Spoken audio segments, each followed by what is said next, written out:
Hello class, this is Angela, and I'm excited to talk with you today about my comparative piece and the artistic elements found within both of my chosen artworks. This is my third post to the Essay 4 discussion thread. I am continuing to discuss The Kiss by Gustav Klimt and the Arnolfini Wedding Portrait by Jan van Eyck throughout this comparative essay. Picking up where we left off, we will now be talking about shapes. When we look at the Arnolfini Wedding Portrait, or The Kiss, we notice there is a complexity to the images. They are not just spun together with little spontaneous shapes here and there, but are very well thought out regarding placement, size, or distance of shapes. In Van Eyck's image, I think you could make an argument that there are organic and inorganic shapes. Looking specifically at the woman, we see these shapes take form, from crisp folds on her headdress to ruffles and stitches upon her garments.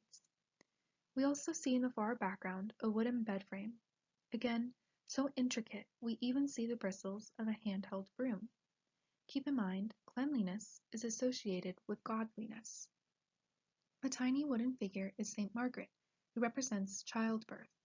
A dragon consumed her, and 3 days later she quote-unquote rose from the dead by slicing her way out. Again, this just adds to the religious holy context of the image. Similarly, Byzantine icons were represented with gold detailing. Thus, the kiss has an underlying holy context as well. But back to shapes. I have spoken about shapes in earlier posts and how these shapes are representative of the couple's desires in their partner. For example, the man has rectangles and squares, which are sturdy and reliable, and the woman has circles, which are fun and never-ending. Shapes and their placement say a lot about the couple's role in both images. In Van Eyck's image, the space is used realistically. Depth is created through linear perspective. Things recede towards the mirror and progressively become smaller, yet there is still a lot of detail in the background. When describing depth, I like to look at the mirror and how it reflects what we cannot see. It is a unique way of watching the world before our eyes.